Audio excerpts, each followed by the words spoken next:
You should be enraged. They should be picketing in the streets. This should be breaking news. And you should be so mad you're ready to hold up signs and go protest. If you're a parent of a child that is fourth grade and up, I want you to do this when they get back home. I want you to give them a passage. It could be the Bible, it could be a newspaper article, it could be a book that you have lying around, and they need to be able to read it. They shouldn't be able to read it by saying, or going slow on words, trying to figure out how to pronounce them. No, they should be fluently reading it.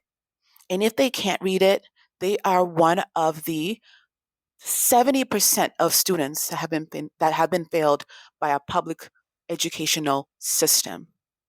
So according to the National Assessment of Educational Progress, 39% of fourth graders are proficient in math, 28% of eighth graders are proficient in math. When it comes to reading, 31% of fourth graders are proficient in reading, and 30% of eighth graders are proficient in reading.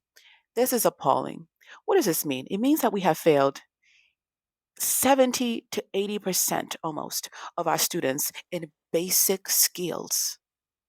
And when they get to 12th grade and they're signing up for college and they sign up FAFSA, trying to get their student loan, 70% of them would not be able to fully read and understand that contract, let alone using multiplication to understand what capitalized and compounded interest is. They won't know what it means to really defer a loan. That is appalling. And then we expect them to get out in the world and succeed. And when they don't and they're struggling, we're like, oh, this generation, these kids of today, they're so lazy. Are they really? Are they? Or did we fail them? Because according to this National Assessment of Educational Progress, which is so ironic because the world says progress at the bottom, at the end, well, we have not progressed since 1992. In fact, we're trending downwards. And for reading, the scores go from 0 to 500. We have never passed the score of 300. Even the children that are like the 90th percentile of high performing students have never gotten a score that is 300 or above. Everybody is tracking in the 200 range, which is about the 50 percentile of the score. So even our high performing students are not really performing well according to our National Assessment of Progress.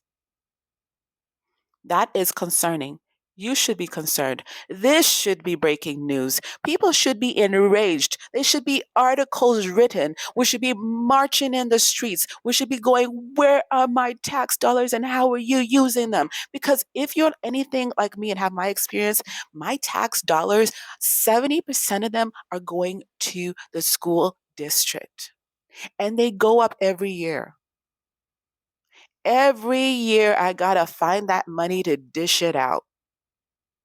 And to think that we have not progressed since 1992 and we're doing worse than 1992. And when we go to the site, it will say it's not statistically significant. Well, heck, something should be statistically significant. We should be statistically significantly doing better. It's been 32 years. Why are we not doing better? Why are you not enraged? Why isn't the news enraged? Why isn't anybody pissed off that our future is being thrown away? These are the people that are going to run our banks, going to be our doctors, going to be our accountants, financial advisors, AI folks. They can't read, they can't do math, the science scores are worse. We should be enraged and we should be demanding answers and asking some real questions to the people on our school boards and to people running the Department of Education. But you know what they have? Like, we know what our kids can do though. They can't read and they can't do math, but they sure know their genders.